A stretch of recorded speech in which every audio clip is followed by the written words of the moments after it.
Hey guys, tonight we follow the slow echoing steps of a very large, very dusty creatures, whose ears flap like sails and whose toenails could flatten a papaya cart without trying. That's right.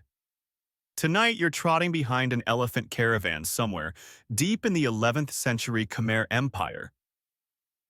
The sun is a gold coin slipping sideways through the trees. The air smells of damp earth and warm stone.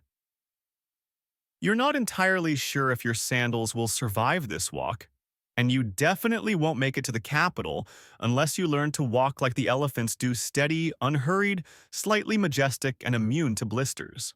You're traveling roads carved through jungle engineered for monsoons, crowned with shade, and designed for feet the size of your torso. And spoiler, you probably won't survive this trip if you forget to pack rice cakes or misread a shrine marker shaped like a snake. So before you get comfortable, take a moment to like the video and subscribe, but only if you genuinely enjoy what I do here. And hey, drop your location and local time in the comments. I love knowing where you're drifting off from. Now, dim the lights, maybe turn on a fan for that soft background hum, and let's ease into tonight's journey together. The jungle road begins like most things in history with dust, but not the choking, chaotic kind.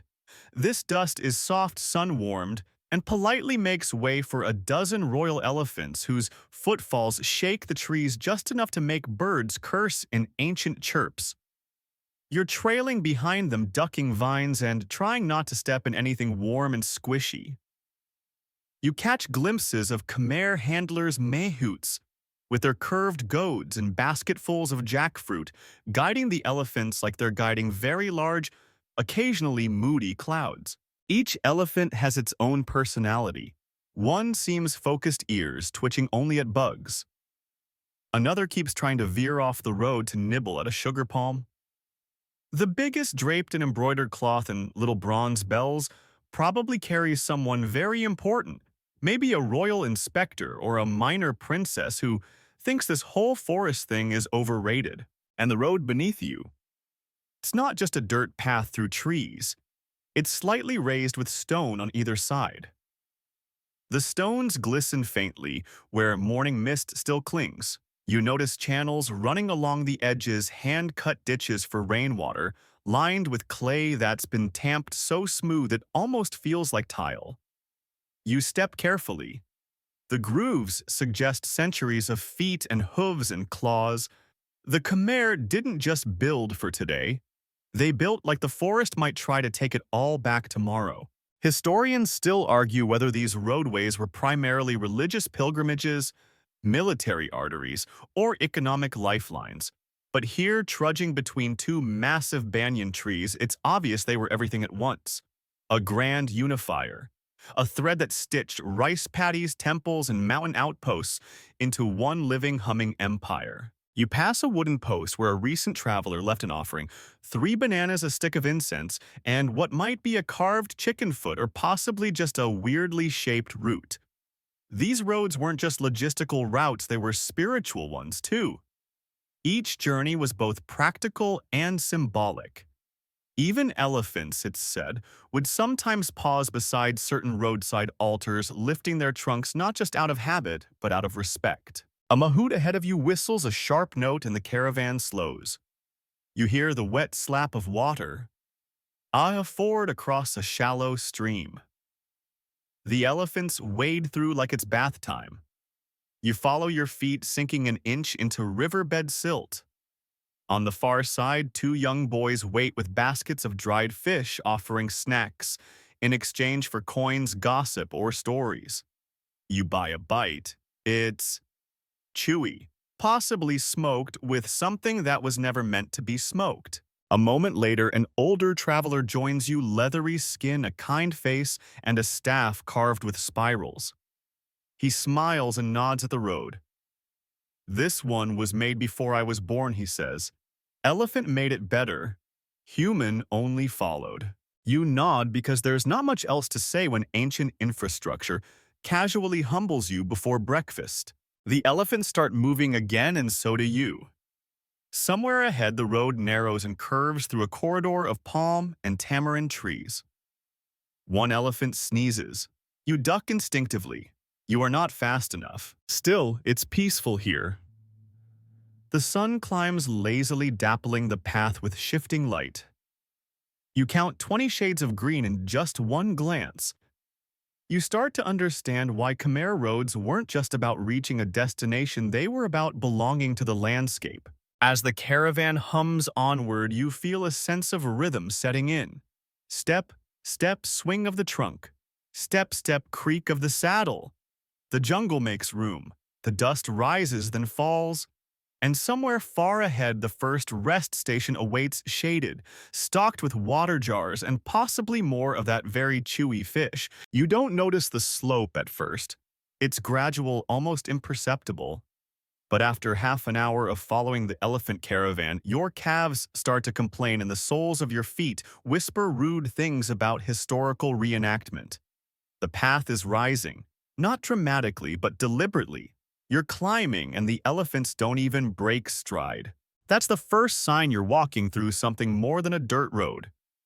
This isn't just a cleared path stamped out by wandering traders.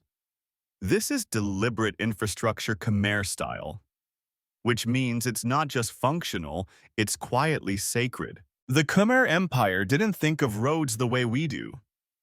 To them, these were veins of divinity as much as they were trade routes. Think of each one as a pulse, from Angkor's sacred heart beating outward toward rice fields, border forts, jungle monasteries, and fishing villages smelling of fermented crab paste.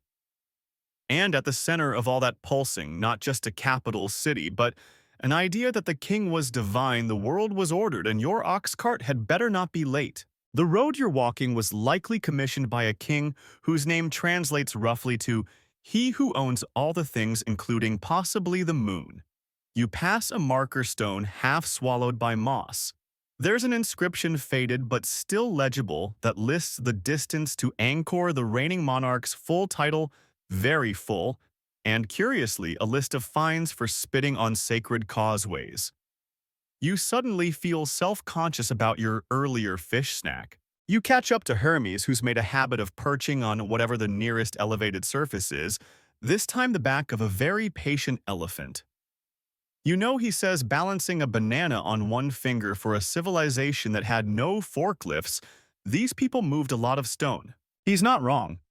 You start noticing the road's subtle structure. Beneath the hard-packed clay and crushed laterite top layer, you spot hints of a stone foundation. Some of the slabs bear notches, early engineering tricks to help them interlock and resist erosion. And those gentle slopes intentional. They help rainwater slide harmlessly to the drainage ditches instead of pooling and turning the road into a crocodile jacuzzi. Historians still argue whether these road networks were primarily civilian or military. On one hand, they allowed armies to mobilize quickly across vast territories. On the other, they were clearly built with everyday movement in mind. Along the way, you see bundles of firewood tied neatly beside the path. A single sandal abandoned in the mud. A shrine made entirely from folded banana leaves and red flowers. And of course, elephants. So many elephants. You count a dozen in this caravan, but the road can clearly accommodate more. It's wide enough for two to walk side by side without brushing the trees. That's no accident. The Khmer didn't build for foot traffic. They built for pachyderms, and not just for the elephants to move. No, the roads were designed for their needs. Water stations every few kilometers, rest stops where mahouts could feed them sugarcane or just let them nap in the shade. You pass a mud wallow with stone borders, possibly Elephant Spa Day Central. You stop at one of these rest areas, a flat stretch with stone benches worn smooth. A few travelers have paused here too, a merchant with silk bundles, a group of monks carrying betel nut, and a man selling rice porridge in hollowed bamboo tubes. You take one. It's warm, sticky, and surprisingly spicy. The vendor says it's the chili that keeps the road spirits from getting too attached to your ankles. You nod like that makes perfect sense. Hermes drops a coin into a stone basin near the path, a small ritual of thanks to whoever originally built this stretch. The coin makes a soft plink, and for a second the jungle goes utterly still. Then Snap a Monkey scampers overhead, stealing a traveler's hat and disappearing into the canopy. All is right again. As you get moving once more, you begin to notice how the road seems to hum beneath your feet, not audibly but rhythmically. Like it remembers every caravan, every pilgrimage, every ox cart that jostled a royal tax collector awake. And in a way it does. Khmer builders packed these roads so tightly and so skillfully that many are still visible from satellite images today. That's not metaphor. That's just really good engineering. The trees close in again. The road narrows slightly to accommodate a stretch where the jungle refused to compromise. Here, the stone edging becomes more elaborate with carved posts resembling Naga's mythical serpents that guarded thresholds in Khmer belief. One of them even has mossy little nostrils. You run your hand along the stone, it's warm, solid, quiet. And you start to understand what the Khmer meant when they describe their roads as life that stretches across the land. You're not just walking on history, you're walking with it. You're beginning to suspect that the road itself might be sentient, or, at the very least, incredibly polite. Every time your feet start to overheat, a patch of shade appears. Every time your throat feels parched, there's a roadside jar filled with cool, vaguely herbal-tasting water. It's eerie, and also very considerate. The ground here is damp but not muddy. It feels like walking on a sponge that's been told to behave itself. You step, and there's just enough give to the clay-packed surface that your joints sigh in relief. It's no accident. This stretch of road was built to handle the monsoon season, which, in Khmer times, wasn't just a few inconvenient weeks of drizzle. It was a months-long sky tantrum involving buckets of rain, flooding rivers, and the general dissolution of everything not lashed down. So how did these roads survive it? Drainage. Lots and lots of beautifully sneaky drainage. You crouch near the side of the road and run your fingers along a channel about the width of your hand. It's carved, neatly sloping gently downhill, lined with smooth laterite blocks. These ditches run the length of the path and feed into even deeper catchments that steer the water away from the road's foundation entirely. It's a bit like being inside a giant colander built by people who hated soggy sandals with a passion. A toad blinks up at you from one of the side channels. It seems to approve. Nearby, Herms is sniffing a flowering tree with suspicion. Smells like optimism and bug sweat, he mutters. You glance up at the canopy. Tamarin and Palmyra palms lean in like sleepy librarians. The leaves barely rustle, but they block the worst of the sun. It's a shady tunnel of filtered green light, the kind that makes everything feel slightly underwater. Or like you're walking through a dream narrated by someone who just woke up from a 3-century nap. Historians still argue whether Khmer engineers designed these tree corridors intentionally for shade, or if the trees simply knew a good spot when they saw it. But the effect is real shade that cools not just humans, but elephants too. And if you've never seen a relieved elephant, just know it involves a lot of slow blinking and trunk flopping. Up ahead, the road climbs slightly onto a low embankment, a raised causeway. It's lined with stone balustrades and narrow, worn steps on either side. The locals called these laterite spines, and they were the Khmer solution to flooding. During the wet season, entire stretches of jungle turned into makeshift lakes. But these elevated roads, they stayed dry, solid, passable. You could wade through knee-deep water beside them and still not get your woven rice satchel wet. You cross one now, hearing your footsteps shift tone on the stone. It's almost musical, like walking on a xylophone carved by monks with too much time and not enough drum circles. There's a break in the trees ahead. You emerge into a small clearing with what looks like a mini reservoir off to one side. It's rectangular, lined with stone and filled with water lilies. An elephant ambles over and dunks its trunk in with a splash that soaks a nearby monk who doesn't even blink. The monk hands the elephant a banana and keeps chanting. Water was everything to the Khmer, not just for drinking or bathing, but for balance. Cosmic balance, even. Their empire's entire layout, temples, cities, rice fields, was orchestrated like a water symphony. These roads, they were the quiet percussion section channeling rain, hugging streams, and holding together the muddy chaos of the wet season with silent grace. You sit for a moment on a stone bench that's been worn perfectly into the shape of a human bottom by centuries of tired travelers. There's a carving on the side, two elephants trunk to trunk standing over what looks like a turtle with wings. You decide not to ask.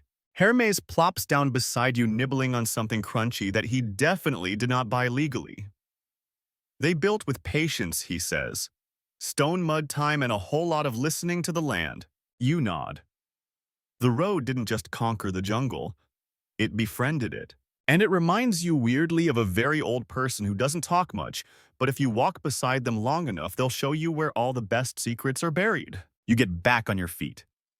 The road beckons again up slightly east toward what someone in the distance has promised is a rice cake stand only 3 rest stations away. As you continue, you notice something lovely. Dragonflies skimming just inches above the road surface. They follow the ditches like they know where they're going. Maybe they do. The Khmer believed animals were messengers from the spirits after all. Or maybe dragonflies are just good at following well-designed stormwater runoff. Either way, the road smiles beneath your feet, and onward you go. You're starting to recognize a pattern, one that's not written in maps or etched into stone, but one your body begins to feel after enough hours on the trail. A lull in the heat around mid-morning. A shift in the sounds when jungle birds switch out their noisy shift and let the cicadas take over. A dip in the road, a gentle scent of herbs and warm resin, and then like clockwork, a shrine appears. This one is small but ornate. Carved from sandstone and hunched against the roots of a towering fig tree, it features a weathered guardian spirit with a chipped nose and a face that says, "I see everything and I'm not impressed." Around its feet are offerings, candied tamarind flower garlands, a woven mat of banana fibers with a few coins stacked neatly in the center. Someone even left a chicken feather wedged upright like a flag. You pause. The air stills. Hermes is already ahead, but you linger. You press your palms together, bow slightly, and leave behind a few kernels of puffed rice. It's all you've got, but it feels right, and maybe that's all the road really asks. The Khmer road system wasn't just a transportation network, it was a sacred thread, a lifeline that wasn't merely walked on but prayed with. Shrines like these were common. Every few kilometers you'd find one tucked under a tree, beside a stream, or carved directly into a wayside stone. Some were dedicated to traveling spirits, others to ancestors, and many to deities who specialized in not letting tigers eat your oxen. Historians still argue whether these wayside shrines were standardized government practice or spontaneous folk additions.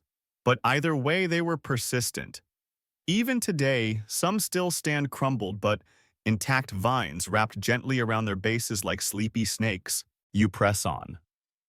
The road begins to hum again beneath your feet, and this time the hum feels older, deeper. You're moving into a stretch of road that, according to Hermes' slightly exaggerated historical instincts, dates back to the reign of Jayavarman VII, the empire's most prolific temple builder and road layer, and a man who may or may not have slept more than 4 hours in his life. This stretch, Hermes explains from atop his now sweaty elephant, was one of Jayavarman's pet projects. He wanted the empire to be united, not just by belief, but by stone and dirt. He famously said something along the lines of, "What use is a temple if people can't reach it without twisting an ankle or being bitten by something venomous?" Possibly paraphrased. You walk past another carved marker stone. This one bears a bas-relief of a woman pouring water from a pot surrounded by what appears to be a frog orchestra. You blink.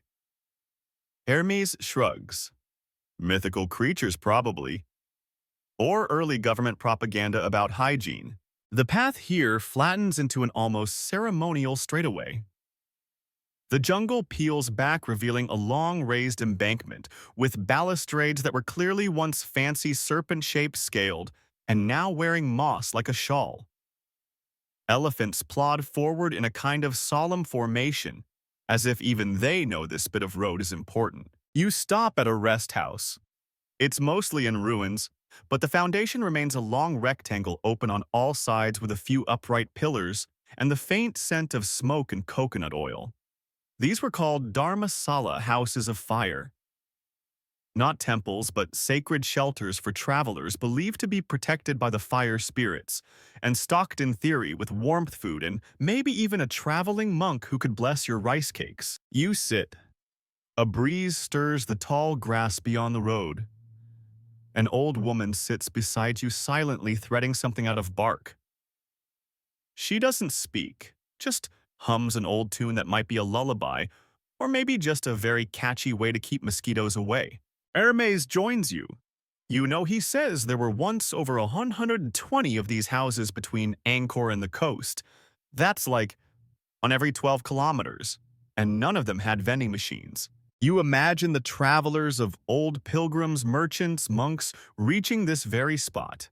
They'd rest, drink water stored in clay jars, maybe share news, maybe gossip about how many oxen the king had, or whether the roads in Champa were paved better. And then they'd walk. You rise and keep going. The road dips, slightly curves with a grace that feels designed for the human stride. Your steps feel lighter somehow, like you're walking not just on the road, but with it. Even the stones seem to approve. The air shifts as you continue trading the syrupy weight of jungle humidity for something drier, dustier. The leaves rustle differently here, less whisper, more shuffle. You've moved into highland territory where the road starts to wind rather than stretch. You feel it in your knees, and your knees are not shy about filing formal complaints. The path curves around a rock outcrop covered in lichen that looks uncomfortably like crusty old pancakes. You skirt the edge, nearly stepping on a sleeping dog that may also be a spirit guardian depending on who you ask and what kind of day it's having. Here's where the journey shifts from gentle stroll to something more strategic. This part of the road winds through what scholars now believe were key transitional zones, trade junctions, where caravans merged or diverged, where goods were taxed, weighed, or occasionally redistributed by bandits with no appreciation for quarterly ledgers. You spot a weathered archway ahead, barely holding itself together. Vines snake up its legs like clingy toddlers, but it stands proud, a boundary marker. Not an actual wall, but a visual cue. Pass through here, and you're officially in the next administrative district. The Khmer Empire wasn't just temples and elephants. It had bureaucracy layers of officials, record keepers, toll collectors, and scribes whose handwriting probably drove their peers to tears. And this archway. That was your welcome to East Provincial Sector 3.5 sign. Hermes hops down from his elephant, which immediately wanders off towards something that looks like a fruit but might actually be a sleeping lizard. He runs his hand along the arch. This, he says, is where the paperwork used to pile up. Taxes on fish paste, tolls for ox carts, bribes paid in beetle nuts. The real engines of empire. You imagine a toll keeper sitting here half asleep in the shade, watching for caravans and trying not to lose count of baskets. Maybe they stamped wooden receipts. Maybe they grunted and waved people through. Either way, the traffic was steady. Historians still argue whether these checkpoints were strictly enforced or more ceremonial, but records show mentions of fines for weighing falsification and rude conduct during coconut inspections, which feels specific. Just beyond the arch, you stumble into a market zone, or the ghost of one. A wide, flat area fringed by half-toppled stalls, stone counters with drainage grooves, burnt-out clay kilns that once held simmering pots of something spicy and suspicious. You imagine the smell, lemongrass smoke, sweat, and the vague tang of fish sauce with aspirations. Traders would gather here from as far as what is now Vietnam, Laos, and even parts of Malaysia.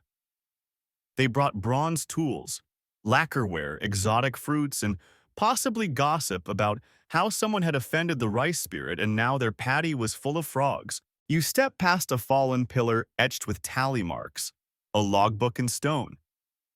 You wonder what it tracked salt sacks arrow heads. The number of times a merchant swore under their breath because someone stepped on their toe. A woman selling dried ginger under a ragged canopy nods at you as if you've always been here. You nod back. Hermes buys a honey cake, bites into it, and winces. Tastes like revenge, he mutters, but in a nice way. The road ahead curves again, and you see why this used to be a trade hotspot. It's a confluence, a fork where three roads meet, each pointing toward different territories. Signposts, wooden poles with stone bases still stand, and although the inscriptions are nearly illegible, someone's scrawled helpful symbols in charcoal. A fish, a mountain, and a suspiciously detailed drawing of what might be an angry duck. You pause. You could take any of these roads, but the elephants stick to the central one, and so does Hermes, who's already halfway across a narrow wooden bridge, shouting something about pickled tamarind. You follow. The bridge creaks but holds.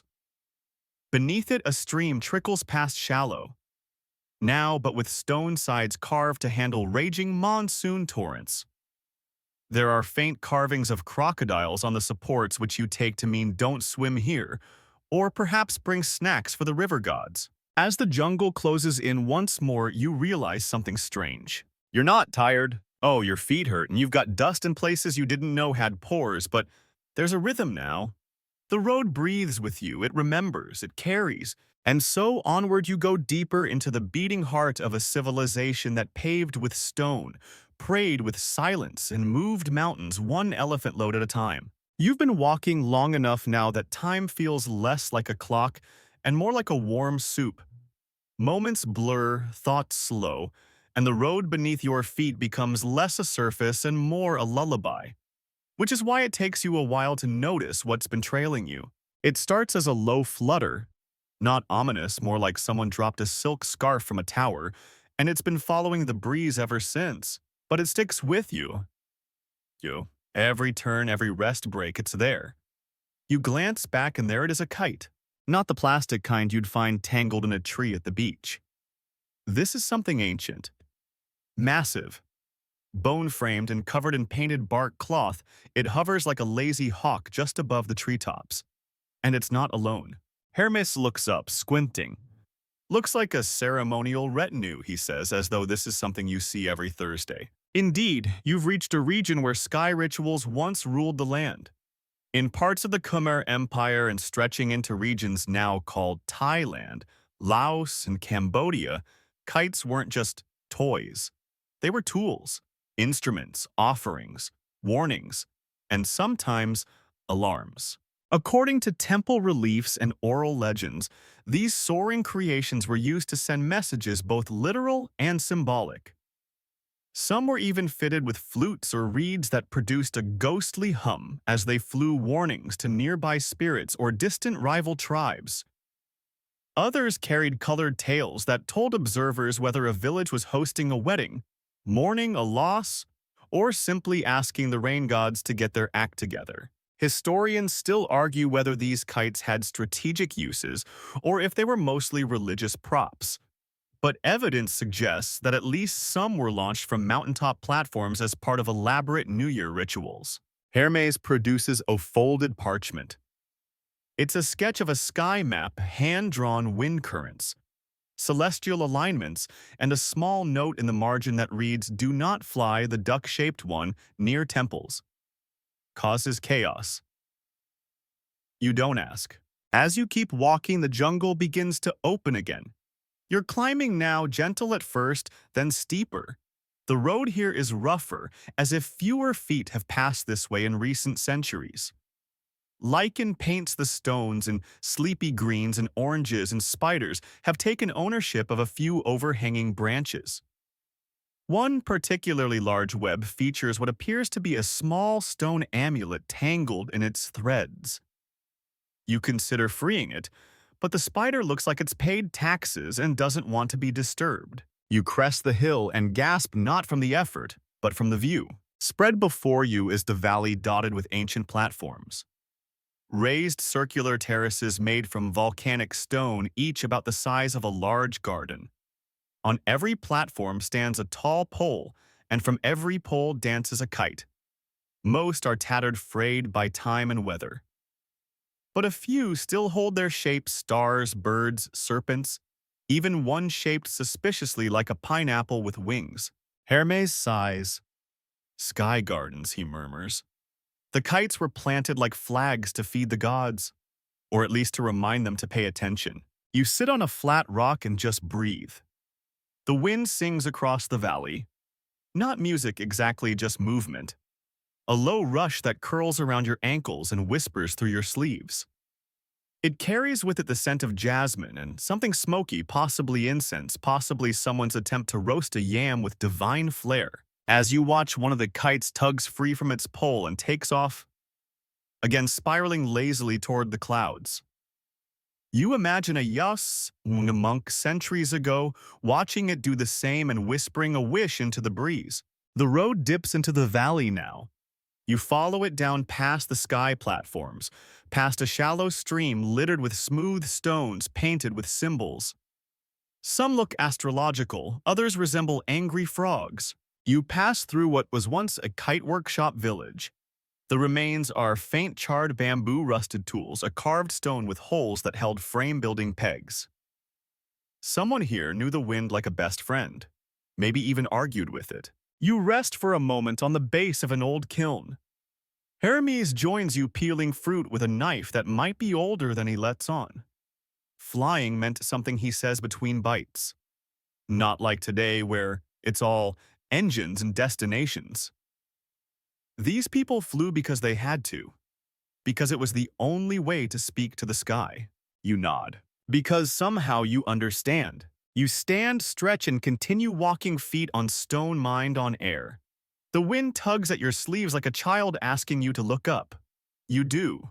Another kite soars. By now, you've accepted that anything might drift overhead: a soaring kite, a curious bird, or an angry spirit late for an appointment. So when you hear a hum behind you, you don't panic. You simply turn and raise your eyes. It's another kite, but this one's different. It's enormous even by ceremonial standards. Its frame is ribbed with dark wood and its fabric tattered, but still proud glimmers with mica dust catching the sun in sleepy flashes. It glides silently over the treetops, dipping and rising like a giant breathing with the land. Hermes shields his eyes. A royal one. Royal kites were rare. Built only during major events, coronations, celestial alignments, or festivals that required the presence or at least the attention of divine forces. These were not flown by children or monks, but by trained masters, often under the supervision of priests. Entire teams worked together to raise them, reciting chants, tracking wind shifts, and trying not to offend the sky. Historians still argue whether these royal kites were meant for gods or ancestors, or possibly for diplomatic flair. One early visitor from China wrote somewhat dryly that the Khmer fly the heavens to show they are too busy for land. Interpret that however you like. You follow the kite's path, drawn by something more than curiosity. It leads you to the edge of another ruined complex. This one is larger than the rest, several low stone buildings arranged around a central court, its paving stones scorched and cracked from old fire rituals. At the far end stands a pedestal, and from it rises a single pole. Broken, wind-snagged, but unmistakable. A royal launch site. You walk its perimeter, tracing grooves in the stone floor. These aren't random. They're carefully measured paths, channels for wind, maybe, or ceremonial dancers. Or both. The boundaries between the practical and the mystical were blurry in these times, especially when you needed the gods' attention and couldn't text them. Hermes kneels by a corner slab and brushes off the dust. A carving reveals a stylized human figure with wings either flying or falling depending on your mood. Beside it, a block of text in ancient Khmer script. Hermes squints. Probably says something like, May this message ride the sky with grace. Also, don't trip on the cord. You chuckle. You can almost hear the voices that once echoed in this place, shouts of preparation laughter over knots tied too tightly, the thump of feet on stone as dancers spun beneath the rising kite. A sudden gust of wind kicks up. Dry leaves dance across the platform, and the last bit of fabric on the royal kite's pole flutters briefly before going still. The wind here isn't accidental. This area, according to some scholars, was chosen precisely because of its predictable wind patterns. Local oral histories even describe people who could speak to wind elders who read breezes the way others read scrolls. Whether they were meteorologists or mystics, well, historians still argue that too. You leave the platform behind and walk into a grove where bamboo grows thick and tall, their hollow stems knocking gently in the breeze like wind chimes with bad rhythm. Here, artisans once worked in teams steaming, shaping, and binding the kite frames. You imagine their hands strong, steady, covered in sap and soot. There's evidence they treated the kite cloth with plant oils to make it more resilient and possibly perfumed it for special ceremonies. Nothing says, summon divine favor, like your kite smelling faintly of cinnamon and wildflowers. You spot an old workbench, its legs eaten halfway by termites. On it lies a single feather bound with silk thread. Maybe a decoration, maybe a symbol, maybe both. And then something odd happens. You hear it. A whistle. Not from any person or bird, but from the sky. A low, breathy tone rising and falling with the wind. A sound that doesn't belong to anything solid. You look up. One of the old fluted kites left in a tree or maybe snagged on a cliff has caught the breeze just right, and it sings. A lazy, reedy hum that trembles in your bones. You pause. Even Hermes seems quieter now. They called that the ghost tune, he says softly. Said it carried the thoughts of the land. The sound fades. You stand there a little longer just listening, and then you walk again deeper into the grove with that faint note still echoing behind your eyes. The kites were never just decorations. They were messages, prayers, alarms, and maybe sometimes lullabies for the gods. Your feet crunch gently over a carpet of fallen bamboo leaves, and the sound is strangely satisfying, like nature's own white noise machine. The path twists slightly now, skirting a shallow ravine lined with moss-slick stones and root-knotted fig trees. Above, the sky is crowded with lazy clouds dragging their feet like they too would rather nap. You catch sight of more fluted kites, this time tucked carefully into alcoves, little shrines carved into cliff walls or raised stone niches. They're battered by time but still recognizable. Each shrine features small offerings, dried flowers, a chipped cup, the stub of a beeswax candle. This was more than utility. This was devotion. Hermes walks beside you, chewing something that crackles audibly. Arrowroot chips, he mumbles. Crunchy. Tastes like menthol and regret. He offers you one. You decline politely but firmly.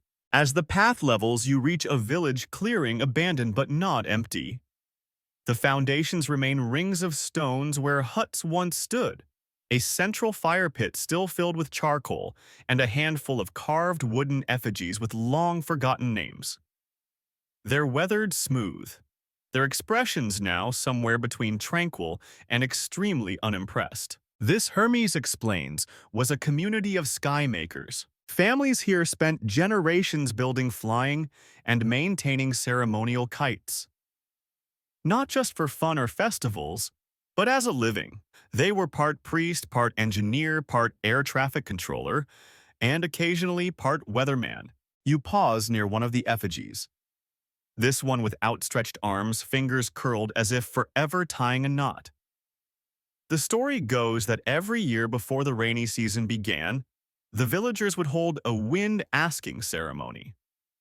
They'd launch a special kite, often shaped like a crocodile for reasons no one has fully explained, and wait. If it soared high and steady, it meant the winds approved. If it tumbled and crashed, well, maybe double-check the roof thatching. Historians still argue whether this was meteorology or pure tradition, But climate patterns in this region do suggest that subtle wind shifts could be felt days before storms, and these people were tuned to such signs with spooky precision. Sort of like those aunts who always say, "My knee hurts, a storm's coming," and then they're absolutely right. You make your way to a half-buried clay storehouse. Its door is ajar, hinges long gone, and the inside smells like dust and molasses. Within are the remains of kite-making materials, coils of fiber carved, pegs, pigment pots, sealed with waxy leaves. And leaning against the back wall, something wrapped in silk. You and Hermes exchange a look. He unwraps it carefully. It's a miniature kite, perhaps a child's or a prototype. Shaped like a stylized fish painted with swirling lines in faded crimson and gold. Tiny reed flutes are tied to each end of the frame. You lift it gently. It hums in the faint breeze that sneaks through the door like a gossiping ghost. Is mesmerizing. You carry it with you as you exit the storehouse. Outside, Hermes points to the top of a nearby slope. That's where they launched the soul kites. You climb. It's a short but steep incline. The trail shored up with worn stone steps. At the summit, there's a flat outcrop half encircled by broken fence posts and carved wind measuring stakes. You stand in the middle looking out across the canopy. Here they said goodbye. When someone died, especially a respected elder or kite maker, the village built a special kite decorated with symbols of their life.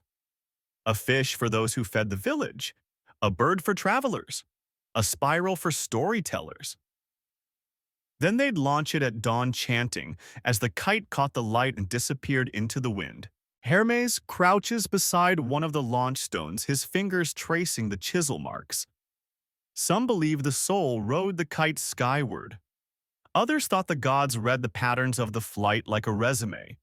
Ah, yes, this one shared coconuts and never littered. Let them in. You set the miniature kite down in the middle of the launch platform. A gift returned.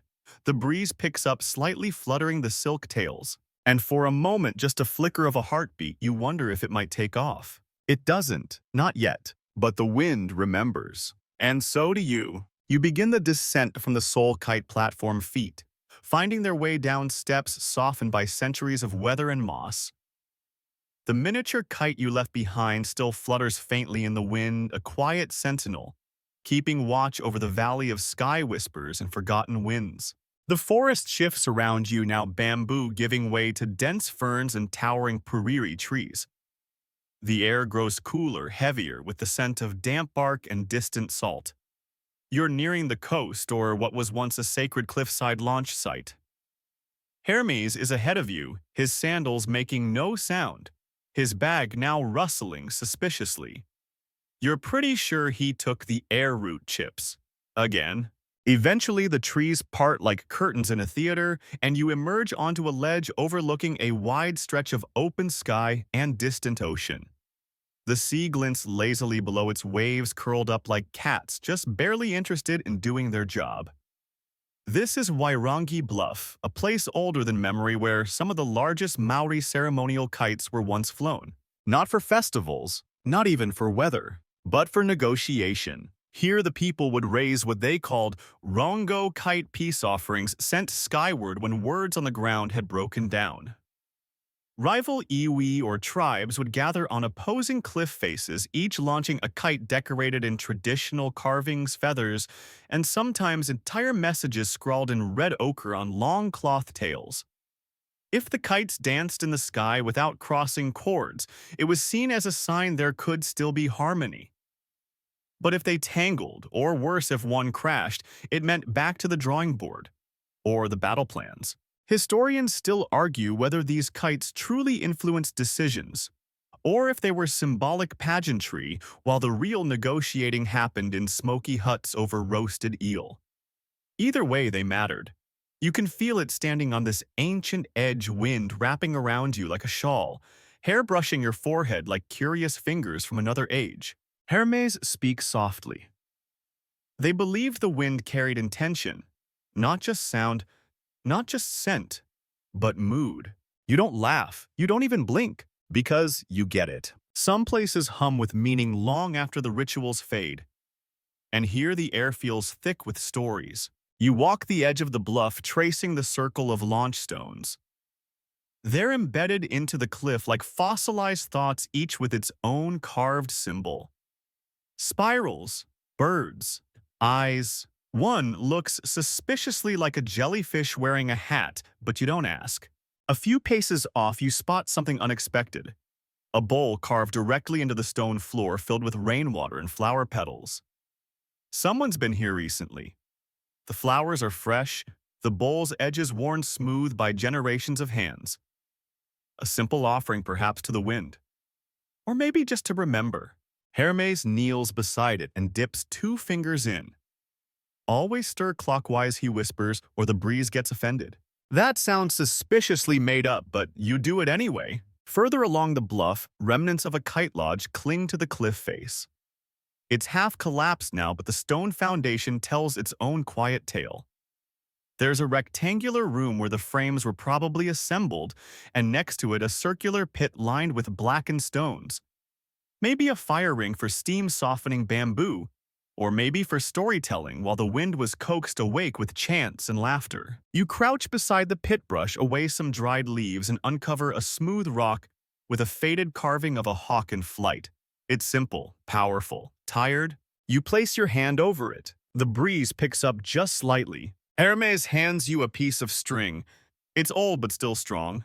For later, he says. You nod. There's a feeling building in your chest now.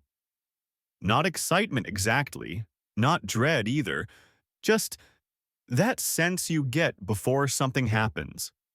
The kind of feeling kite makers must have had standing with their backs to the sea, their hands on the taut strings, waiting for the first true gust. One more gust and the sky will answer. You turn away from the lodge and gaze back over the open sea. The sky above is beginning to shift in color late afternoon, sliding into a kind of hazy gold. The sort of light where time blurs and the boundaries between now and once upon a time feel suspiciously fragile. A kite rises in the distance. Not yours, but someone's. It dances for just a moment, then dips and disappears. And all around you, the wind remembers. The path curls inland, now moving away from the sea's hushed breath and back into the waiting arms of the forest. You tread carefully, your feet sinking into soft soil, laced with the roots of ancient trees. Every step is padded, muffled, as if the earth itself is holding its breath, not in fear, but in reverence. The canopy overhead filters sunlight into trembling green mosaics, dappling your skin in quiet celebration. Hermes hums a tune you don't recognize, something airy and repetitive like a lullaby for the wind. He skips over a puddle with far too much grace, then gestures ahead. You follow. Soon you reach a clearing not marked on any map. There's a low fence of woven reeds surrounding the space, and at its center, something unexpected. A circular pavilion of smooth stone open to the sky with tall poles lining the perimeter. Hanging from each pole are objects that flutter and spin: ribbons, feathers, gourd, rattles, and what appears to be a sock. You decide not to ask. This, Hermes explains, was a kite whisperer's circle, a place of training, not just for building or flying, but for listening. Because to the ancient Maori, the kite wasn't merely something launched into the air. It was a communicator, a bridge. And those who worked with kites were not just artisans, they were interpreters of wind, mood, omen, and balance. Apprentice kite whisperers would spend days, sometimes weeks, seated in the center of the circle, blindfolded, just listening. To the wind, to the creak of the trees, to the way the flutes on the line shifted tone at dusk. Their job was to know when a kite would rise and when it wouldn't, to feel the stories in the air. Historians still argue whether this was spiritual intuition or finely tuned environmental training. But a few researchers who've tried the blindfolded listening experiment swear something happens after the third day. Your brain starts to tune in differently, like switching from a talk radio station to a low-forgotten frequency of whispers and creaks. You sit in the circle for a while, close your eyes, let the sounds wash over you. The rustle of ferns, the shriek of a distant tui bird, the gentle whistle of a loose ribbon high on one of the poles. Your breathing slows. Your fingers brush against the earth, damp and forgiving. Time slips sideways. There's no phone signal here. No notifications, just air and leaf and that rhythmic pulse of the world exhaling around you. When you open your eyes again, Hermes is carving a stick with what looks like a butter knife. It's going poorly.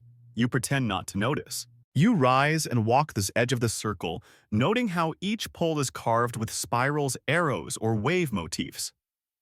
You run your fingers over one a hawk feather tied with flax cord swings toward your wrist. You smile. There's something childlike here. Not childish childlike. The kind of wonder that forgets about taxes and focuses on whether the wind smells different after a thunderstorm. Hermes nudges you. Want to try launching one? You blink. Yes. Obviously, yes. He leads you to a thatched lean-to where several medium-sized kites are propped against a frame.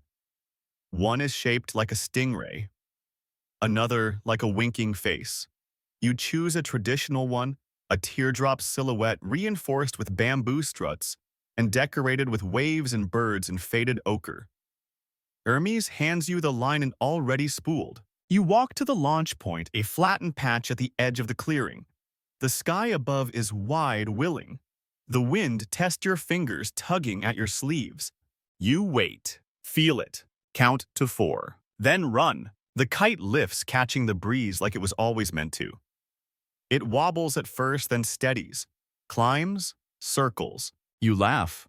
A quiet, stunned kind of laugh that comes from the chest. Because it's not just flying, it's dancing. It dips, it spins, it flutters. And you feel something loosen in your shoulders, your chest, your jaw, like your own worries might have been stitched into the kite's frame, and now are flapping safely above you, far away from your to-do list. Hermes smiles. Now you get it. You really, really do. The kite soars above the clearing like it's always belonged there, thread and wind fused into one creature of air and rhythm. You hold the line lightly now, just enough tension to guide it, not enough to pull it down. The breeze has found its groove and the kite is listening.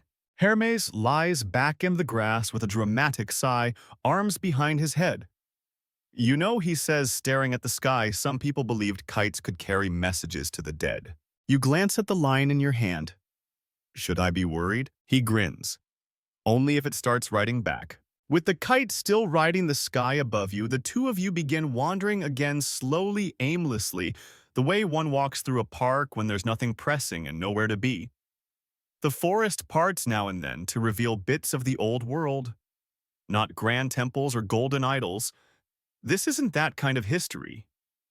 Instead, you pass a weather-beaten canoe cradle filled with the bones of once seaworthy waka, a rotted food pit, and once startlingly a moss-covered laundry stone still scored with the deep grooves where generations of hands scrubbed flax clothing clean. You reach another rise, this one narrower, rockier. At the top sits a kite bell tower, or rather the remains of one. Made of interlaced saplings and stone braces, the tower once stood 3 times taller than it does now. What's left is crooked and humble, but the bones are there. Its purpose sound, specifically to announce to the nearby valleys that a great kite was about to be launched. At the peak of the tower hangs a cracked bronze bell strung on a fraying cord. You and Hermes exchange a look. He tugs it. The sound is not majestic, more like a frog with laryngitis. Still, it echoes faintly across the trees, and you imagine villagers pausing mid-task, hands dripping from riverwork, feet muddy from harvest, looking up, eyes scanning the skies for the first sign of color against the clouds. This was part of the ceremony. The call before the leap. The moment before lift. You walk around the base of the tower and find another shrine, this one partially buried by creepers. Inside, behind a screen of vines and shadows, lies something strange, a kite carved entirely from bone. Bird bone from the look of it. Long, smooth pieces lashed together with flax fiber and sealed with beeswax. This wasn't a flyer. It's too heavy, too delicate in the wrong ways. More likely it was ceremonial, a model maybe, or a tribute. Historians still argue whether these bone kites were functional or purely symbolic. Some say they were spirit lures designed to call ancestors back to give counsel. Others think they were simply artistry for art's sake. And still others believe they might have been prototypes testing balance and shape without risking real fabric. Whatever the truth, it hums with weight. You don't touch it, you just observe. Respectfully. Hermes, meanwhile, has found a stick and is attempting to sketch something in the dirt. It looks like an octopus fighting a windmill. You back away slowly. Soon you find a bench. Not modern, just a pair of stones with a driftwood plank resting between. You sit, watch your kite above, still looping lazily, the line humming in your fingers. And for a moment, everything hushes. The forest, the sky, even Hermes. It's one of those rare moments where you feel like maybe the world isn't quite so complicated after all. Maybe you just need a kite, a string, and enough space to let it fly. The trees sway. The bell tower creaks. The bone kite catches a shaft of light and glows just for a second. And above it all, your thread hums. Still strong. Still holding. Still flying. The wind shifts just a little. Not dramatically, but enough for your fingers to feel it tug differently on the string. A quick spiral. A small bobble. Your kite readjusts, answering the call like it knows the new rhythm instinctively. You lean into it subtly, letting the string spool out a few extra meters. Up it goes again confidently now. Hermes raises an eyebrow. Getting the hang of it, aren't you? You nod. I think I just made peace with the atmosphere. He snorts. That's step one. As you both continue walking, kite still airborne behind you like a loyal airborne pet. The forest begins to shift once more. Trees thin, replaced by long reeds and stubbled grass. The scent changes to earthier with a hint of ash and something metallic. Ahead lies what looks like a ring of blackened earth surrounded by standing stones. You're in a wind-clearing and ancient space reserved for the most serious of sky messages. Here, the Maori built their largest signal kites. These weren't for children or celebration. They were built when something big needed to be declared a coming storm, a missing person, or perhaps most impressively, a spiritual imbalance that needed correcting. They believed that sky disturbances could be answered with grounded ceremony and giant dramatic airborne declarations. The remains of a frame still sit here rotted and collapsed, but you can make out the wide wingspan shape, the extra struts that would have kept it balanced against sudden gusts. The poles are burned at the ends as if it had once been set aflame. Maybe intentionally, maybe dramatically. Hermes kicks at a patch of dry dirt and uncovers an old flax glove. He raises it like it's a lost relic from a superhero movie. Kite handling gear, he says. You stare, or it's a mitten. Hard to say. The clearing also features a small rock shelter where past kite runners would wait for the right winds. Inside is carved with strange swirling patterns. Some stars, some spirals, one suspiciously shaped like a thumbs up. There's soot on the ceiling, a sure sign they waited here for hours, maybe days. Waiting for the moment, the message, the signal. Historians still debate what the messages really were. Some say they were direct pleas to gods. Others argue they were psychological devices, a way to give communities hope, focus, or distraction. After all, it's hard to worry about taxes when your elders are launching a 2-story kite designed to look like a giant taniwa. You sit by one of the standing stones and glance up at your kite again. It's smaller than what would have flown here, but still proud. Still holding. Hermes sits next to you quietly now. He doesn't need to talk. You're both wrapped in the same quiet mood, that odd mix of reverence and wonder you only get when you stumble onto something so ancient it refuses to explain itself fully. Then you notice them. Tiny carvings at the base of the standing stone. Not symbols. Names. Generations of them.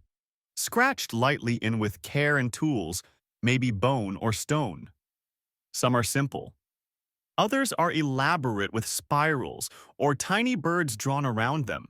You recognize none of the names, but you feel them. like fingerprints pressed into the centuries, saying we were here and we sent our messages too. Hermes pulls out a folded scrap of paper and hands it to you, blank. What is this? He shrugs. What do you want to send? You think, not about emails, not about errands, not even about this strange, lovely day, just about now. You write something, fold the paper, and without saying a word, you tie it to the base of your kite line. It flutters upward slowly, not magically, just practically, following the pull of breeze and string moving higher and higher until it disappears into the belly of the wind. Hermes watches it vanish. Think it'll be red. You smile? Already was. A soft breeze curls around your ankles and somewhere nearby the line hums like it's purring, and you sit together for a long while just breathing. Because sometimes the air is answer enough. You don't remember standing up or winding in the line, but now the kite rests folded under your arm, its wings still vibrating slightly with leftover wind. Hermes walks beside you, unusually quiet, flicking a reed with his finger now and then like it owes him money. The path bends once more, this time narrowing between stone walls. Not built, just placed there long ago by something older than hammers. Lichen-covered and taller than your head, these rocks frame what used to be a sacred entryway. A wind threshold. This, Hermes murmurs, is where you ask permission. You look at him, then back at the stones. They don't look particularly fussy, but then again, nothing in this place shouts. It whispers. You close your eyes just for a moment and exhale slowly. The air tastes different, like charcoal and river mist, if such things could be bottled. You step through. On the other side lies the final launch field. Massive, open, grassy as far as the eye can see, hemmed in by ancient slopes. The hills cup the field like a cradle, protecting it from side winds and allowing just enough draft to lift anything skyward with grace.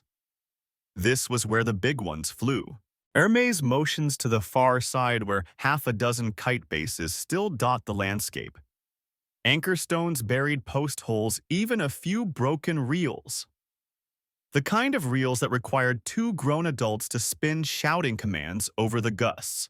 You wander among them, imagining the noise, the crowd, the layered sounds of voices and kites straining at their strings like horses at the gate. The grass here still carries the echo, and near the middle, one intact frame. Wooden, weather-worn, perfect. Hermes squats next to it and pulls out a cloth-wrapped bundle. Inside are silk panels, brush-painted with looping designs. Koru spirals, sun glyphs. What may be a large eel with excellent eyebrows. It's time, he says simply. You both start assembling. It's like pitching a tent with a ceremonial octopus. Poles slide into awkward places. Knots need retying. At one point, the tail end collapses and briefly swallows Hermes's foot like a cartoon mouth. You try not to laugh. You fail. But then it's up. The kite stands tall, the wind tickling its edges with gentle hunger. You hold the spool. Hermes steps back. Wait, wait. And then just like before, you run. It doesn't leap, not right away. It rises, gracefully, slowly, like it's thinking about it. Then with a sigh, it's airborne. And this one matters. It hums deeper. It pulls. You brace your feet, the line sings. Hermes lets out a low whistle. This, he says, is what they meant. You know what he means. You feel it in your ribs. This isn't just a kite. It's a gesture, a ceremony, a way of saying we're still here. And far below in the grass, you spot tiny flags stuck in the earth, each one marked with charcoal symbols, old prayers, maybe requests, maybe thanks. Nobody remembers exactly. Historians still argue whether this final field was sacred ground or just the best spot for a breezy Tuesday. But there's something undeniable about the way the air moves here, the way your shoulders lower, even as your arms brace the string. There's power in flight. Hermes hands you another paper scrap. Blank. Different message this time, he says. You think. Fold. Tie. Send. This one sails fast like it's got places to be. And then you let out the deepest breath of the day. One you didn't know you'd been holding since you stepped onto the island. The sun drapes itself lazily across the hills. The clouds shift just enough to cast one giant stripe across the field. And above it all, your kite dances, not showing off, just existing, comfortably, confidently, carried by air and string and time. You sit on a stone. Hermes leans against another, hands behind his head, watching the sky. There's nothing left to say right now, and that's exactly enough. The light is golden now, softer and lower, spilling across the field in gentle ribbons. Your kite floats in that honey glow like it's basking in applause.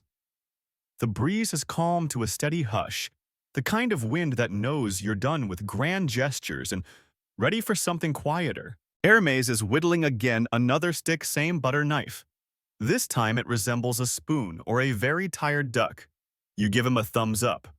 He bows deeply as though accepting an imaginary award. You glance up at your kite. Still flying. Still yours. The two of you wander a little farther down the slope toward what appears to be a cluster of stone seats, circular, as though people once gathered here to watch something. Not a stadium, not a stage. Just a spot. With a view. You sit. From this vantage, you can see more than just the field. You see the ocean again, faint on the edge of the world. You see where forest kisses open land and where hill shadows stretch long across the flats. You see the trail you took to get here, snaking backward into time. Hermes tilts his head.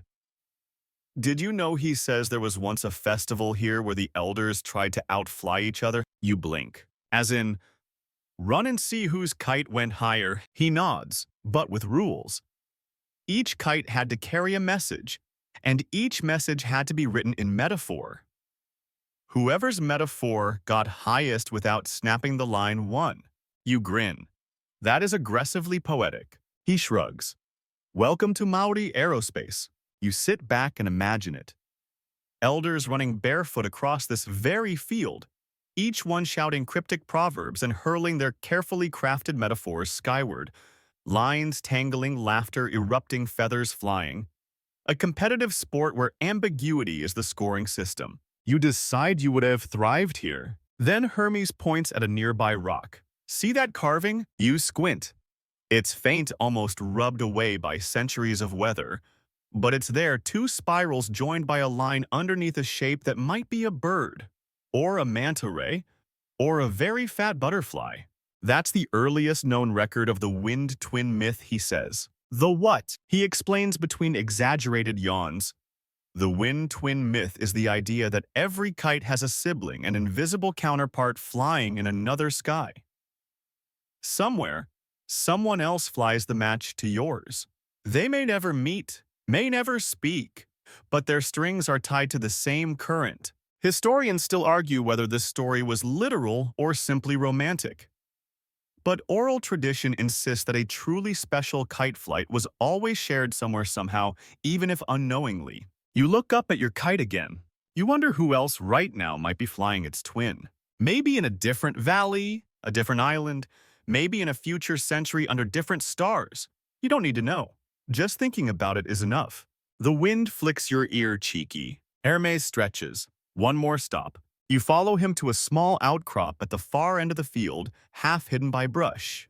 It's barely marked, just a few stacked stones and a post with a shell hanging from a cord. This, he says, is the part nobody talks about. It's the untying place. Where you let go. You sit before it. The kite above flutters obediently, waiting. Hermes offers you a final paper scrap. You don't write on this one, he says. You breathe on it. You smile, a bit skeptical, but you do as told. Hold it near your face, exhale slowly. Fold it once. Then, with a kind of ceremonial silliness, you kiss the folded edge and tie it to the tail. He raises a brow. Bit extra. You shrug. Felt right. Then you let go. Just a little line at first, then more. The wind takes over. You watch your kite climb higher, higher, until the line ends. And it keeps going. No panic, no regret. Just watching, until it disappears, swallowed by blue. Not lost. Just on its way. You sit with the silence. Not the empty kind, the full kind. The kite is gone. And yet, not really. The string dangles loose in your fingers, now slack but not empty. It still hums faintly like the memory of a song long faded into background noise. You hold it a little longer, not quite ready to coil it up just yet. Hermes doesn't say a word. He just sinks to the grass beside you and stretches out, like someone who's known this place for lifetimes. Maybe he has. You're not sure anymore. The wind quiets. The trees at the edges of the field bow gently, like they're taking their final curtain call. All around you, the world feels hushed, but not silent, like a warm hush, a held breath after something beautiful. The hill glows gold with the last of the sun. Somewhere in the underbrush, a bird lets out a sleepy chirp like it's filing its end-of-day report. You lie back, letting your arms rest in the grass, the string still nestled between two fingers like a thread of the day. You think about the bones of the kites, the carved reels, the strange perfect bone frame in the shrine, the tower that sounded like a sick frog, the spiral cymbals, the sacred wind threshold you walk through, the laughing children from the past who sprinted into this very field, arms full of sky and metaphor. You think about the twin kite, the invisible sibling floating somewhere out there, a mirror to your motion. Did they let theirs go too? Are they looking up now, wondering if it's still flying? The string twitches once. Hermes has fallen asleep with a stick across his chest, and for some reason a beetle perched squarely on his nose like a badge of honor. You let him be. The beetle seems to approve. Nearby, a breeze picks up again. Not enough to lift anything, just enough to rustle the leaves in a long, sighing ripple. You slowly sit up. Gather the string. It's not a sad thing, not really, just finishing. You wind it carefully the way you'd fold a letter from someone you miss, but know you'll see again. You pat the spool once when it's full, then tuck it into your bag. There are no loud goodbyes here. No credits. Just footsteps leading you back the way you came. Through the whispering grass, past the silent stones, under the crooked tower with its hoarse bell, and through the old threshold once more where the air changes but doesn't forget. At the edge of the trees, you turn one last time. The field waits, still, and somehow more than full. You glance up, no kite, but something shifts in the sky, a shadow. A curl of light, or maybe just the breeze remembering. You smile and walk on. So now you rest. The sun has dipped below the hills, and the last of the wind sighs gently through the grass, tracing soft paths where your feet once wandered. Every tree is quieter now, every stone cooler to the touch, like the whole world has decided to lie down alongside you. The kite is gone, yes, but not really. Its path lingers in the sky, invisible but certain, like a chalk line, brushed gently by time. And if you close your eyes, you can still feel it, the gentle tug of the string in your hand, the whisper of air brushing your cheeks, the shimmer of movement overhead. Even Hermes has stilled. No more jokes, no more wood shavings, no beetles dancing across his nose. Just quiet breathing and the soft rustle of the dream world beginning to settle in. You lie back again, this time for good. The field rises and falls with the breeze like an old lullaby played on nature's breath. The stars begin to blink into view slowly.